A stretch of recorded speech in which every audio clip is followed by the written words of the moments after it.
Дисклеймер. Спортсмены, которые будут изображены на видео, будут выступать в качестве актеров, и я не утверждаю о том, что они используют анаболические стероиды.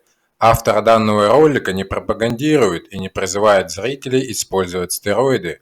Видео несет исключительно познавательные цели.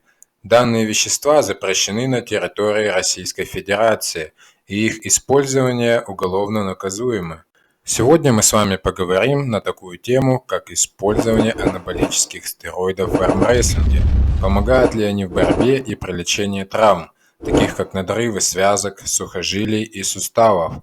Также использование гормона роста. Прежде чем понять, помогают ли стероиды в борьбе за столом, мы с вами должны понять, благодаря каким факторам спортсмен побеждает другого спортсмена в схватке. Существует несколько факторов, таких как техника, скорость, тренированность связок и сила мышц. Из всех этих факторов анаболические стероиды влияют непосредственно лишь на силу мышц.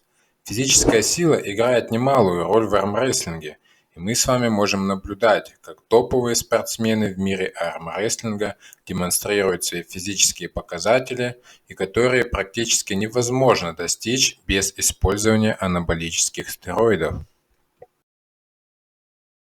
Многие люди задают себе вопрос, зачем использовать фармакологию, если можно добиться самых высоких физических результатов, не прибегая к их использованию. Данные люди глубоко ошибаются. К сожалению, так нельзя, и сейчас я вам дам ответ на этот вопрос. У каждого человека при рождении заложены гены, выше которых вы не сможете перепрыгнуть без вмешательства посторонних препаратов.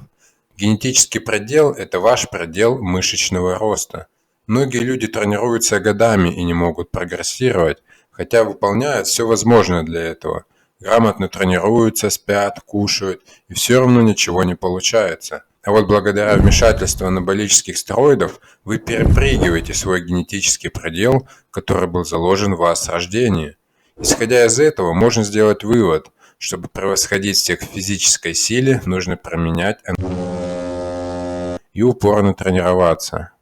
А как же действуют стероиды на человека? Сейчас я вам подробно расскажу. Стероиды действуют на организм, изменяя процессы построения мускулов.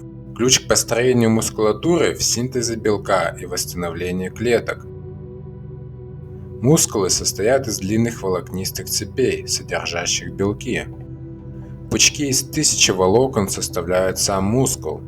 Когда спортсмен занимается тяжелыми тренировками, эта структура повреждается, и в волокнах появляются микроразрывы.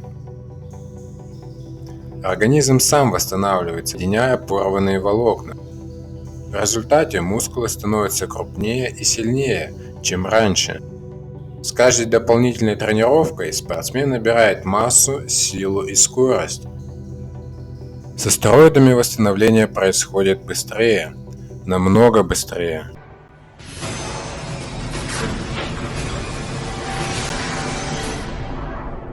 У обычного человека при тренировке процесс восстановления мышечных волокон может занять 48 часов, а у человека на стероидах – сутки. Можно тренироваться чаще, больше, интенсивнее и быстрее восстанавливаться для новых тренировок. И можно нарастить намного больше мышечной массы, чем это доступно обычным спортсменам. Помогают ли стероиды или гормон роста залечить наши травмы, такие как надрывы связок, сухожилия и суставы? Да, ответ есть, они помогают. Андрогенные стероиды, такие как тестостерон, метан, дека и другие, помогают залечить наши травмы за счет синтеза белка. Также повышает эстрадиол и, как следствие, уровень воды в организме, что, соответственно, вода благоприятно сказывается на наших суставах.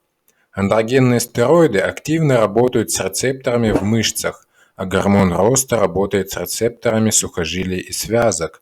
Благодаря гормону росту наши связки и сухожилия будут крепче.